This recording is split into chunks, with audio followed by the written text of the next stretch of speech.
साथियों, कल से मेरे खिलाफ एक स्क्रिप्टेड कैंपेन चलाया जा रहा है।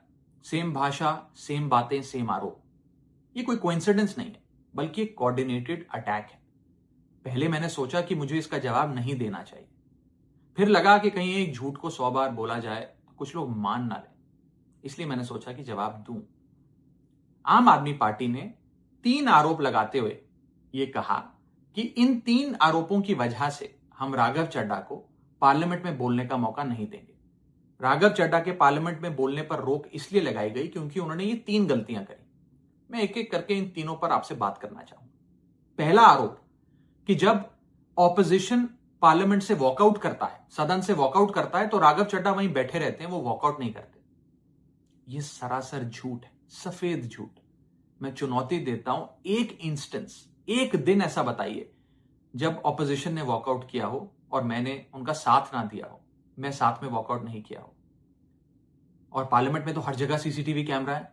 आप सीसीटीवी कैमरा निकाल कर दिखा दीजिए, दूध का दूध और पानी का पानी हो जाएगा।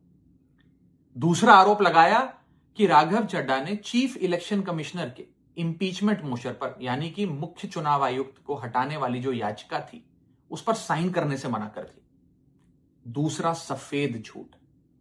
ना मुझे आम आदमी पार्टी के किसी भी नेता ने इस मोशन पर साइन करने के लिए कहा, ना औपचारिक तौर पर कहा, ना अनौपचारिक तौर पर कहा।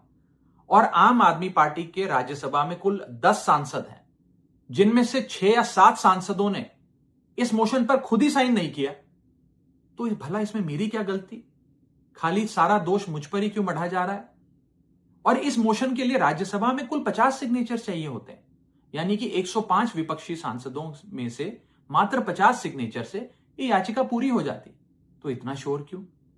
और तीसरा आरोप जो मुझ पर लगाया गया वो ये था कि राघव चड्ढा डर गए हैं और इसलिए वो बेकार मुद्दे उठाते हैं।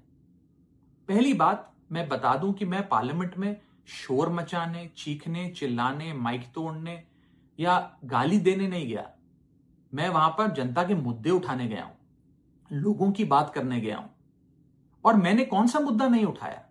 मैंने जीएसटी से लेकर इनकम टैक्स की बात करी, पंजाब के पानी से लेकर दिल्ली की हवा का मुद्दा उठाया, हमारे सरकारी स्कूलों की हालत से लेकर कैसे पब्लिक हेल्थ केयर इंस्टीट्यूशंस को मजबूत किया जाए, इंडियन रेलवेज में जो पैसेंजर्स ट्रैवल करते हैं उनकी समस्याएं रखी, यहां तक कि मेंस्ट्रुअल हेल्थ, एक ऐसा मुद्दा जिसके बारे में लोग बात करने से कतराते हैं, वो बातें तक रखी। बेरोजगारी से लेकर महंगाई तक तमाम मुद्दे उठाए। आप मेरे 4 साल का पार्लियामेंट का ट्रैक रिकॉर्ड उठाकर देख लीजिए। और मैं पार्लियामेंट में इंपैक्ट क्रिएट करने गया हूं, मैं पार्लियामेंट में रकस क्रिएट करने नहीं गया। ये टैक्स पेयर के पैसे से जो पार्लियामेंट चलती है, उस टैक्स पेयर के मुद्दे उठाने में पार्लियामेंट में गया हूं।